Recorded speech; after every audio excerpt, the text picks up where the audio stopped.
सोमवार व्रत कथा। पुराने समय की बात है कि किसी नगर में एक साहूकार रहा करता था। उस साहूकार के घर में धन की कोई कमी नहीं थी, किंतु उसकी कोई संतान नहीं थी। इस वजह से वो बेहद ही दुखी रहा करता था। संतान प्राप्ति के लिए वह भगवान शिव का प्रत्येक सोमवार को व्रत करता था और साथ ही में पूरी श्रद्धा के साथ शिवालय में जाकर भगवान शिव और माता पार्वती जी की पूजा करता था। उसकी इस भक्ति को देखकर माँ पार्वती प्रसन्न हो गईं और भगवान शिव से उस साहूकार की मनोकामना को पूर्ण करने का निवेदन किया। माता पार्वती की ऐसी प्रार्थना को सुनकर भगवान शिव ने कहा, हे पार्वती, इस संसार में हर मनुष्य को उसके कर्मों के अनुसार ही फल मिलता है।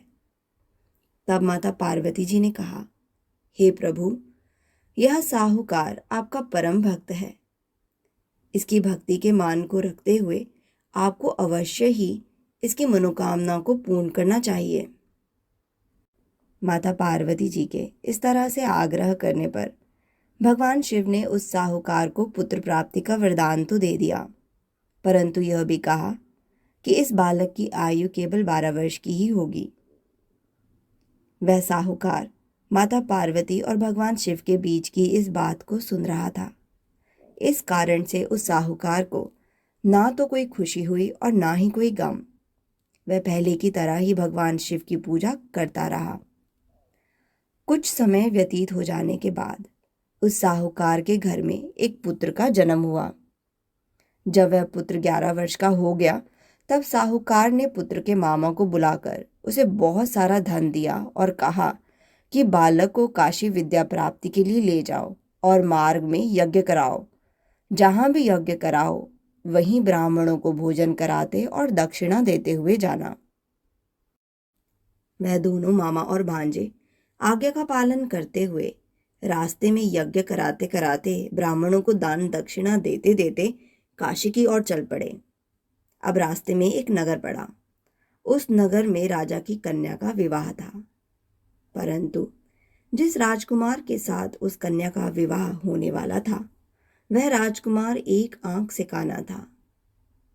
इस वजह से राजकुमार के पिता को इस बात की बड़ी भारी चिंता थी कि कहीं राजकुमार के बारे में जानकर राजकुमारी के पिता इस विवाह के लिए मना न कर दें।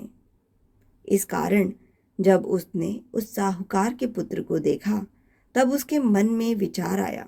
उसने सोचा, क्यों ना इस लड़के को ही दूल्हा बनाकर राजकुमारी के साथ विवाह करा दिया जाए। विवाह के बाद इसे मैं खूब सारा धन दे दूंगा और फिर राजकुमारी को अपने घर ले आऊंगा। खूब सारे धन की बात सुनकर मामा के मन में लालच आ गया। इस कारण से साहूकार के बेटे को दूल्हे के वस्त्र पहना, दूल्हा बनाकर राजकुमारी के साथ उसका विवाह कर दिया।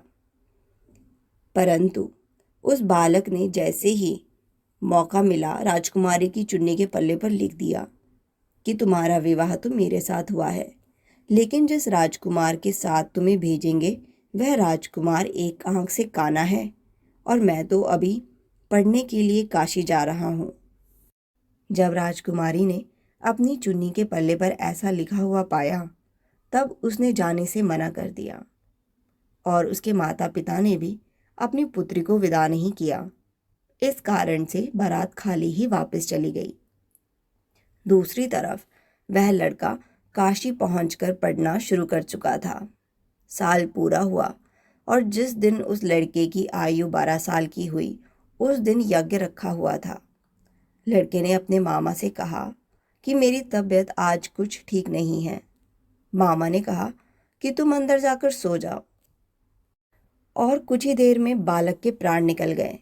अपने भांजे को ऐसा देखकर मामा ने जोर जोर से विलाप करना शुरू किया। संयोगवश उसी समय माता पार्वती जी और भगवान शिव वहां से गुजर रहे थे। तब माता पार्वती जी ने भगवान शिव से कहा, हे प्रभु, मुझसे ये जोर जोर से रोने का जो स्वर है वह सहन नहीं हो रहा। कृपा करके आप इसका कष्ट दूर करें। तब भगवान शिव ने कहा, हे पार्वती, यह उसी साहूकार का पुत्र है जिसकी आयु मैंने 12 वर्ष की दी थी, अब इसकी आयु पूरी हो चुकी है। तब ममतामयी माता पार्वती जी ने भगवान शिव से कहा, हे प्रभु, इस लड़के को जीवन का वरदान दें, अन्यथा इसके माता पिता इसके वियोग में तड़प तड़प कर मर जाएंगे। तब माता पार्वती जी के इस तरह से आग्रह करने पर भगवान शिव ने उस लड़के को जीवन का वरदान दिया। इस तरह से वह लड़का जीवित हो खड़ा हो गया। शिक्षा समाप्त कर वह लड़का और मामा अपने नगर की ओर चल पड़े। चलते चलते उसी नगर में पहुंचे जहां पर उस लड़के का विवाह हुआ था।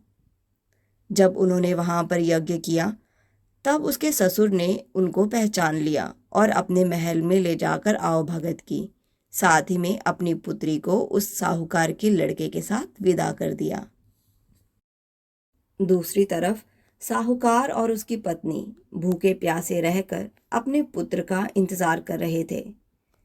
उन दोनों ने ही यह प्रण कर रखा था कि अगर हमारा पुत्र सही सलामत नहीं आया तो हम अपने प्राणों का त्याग कर देंगे। परंतु अपने पुत्र को सही सलामत देख और पुत्रवधू को पाकर उनके प्राणों में प्राण आए। उनको बेहद खुशी हुई।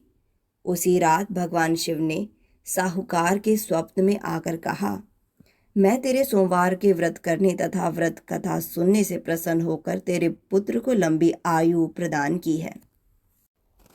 ऐसा माना जाता है कि जो कोई भी इस सोमवार के व्रत को करता है, इस कथा को पढ़ता या सुनता है, भगवान शिव उसके समस्त दुखों को दूर कर उसकी सारी मनोकामनाएं पूर्ण करते हैं। धन्यवाद। ओम नमः शिवाय।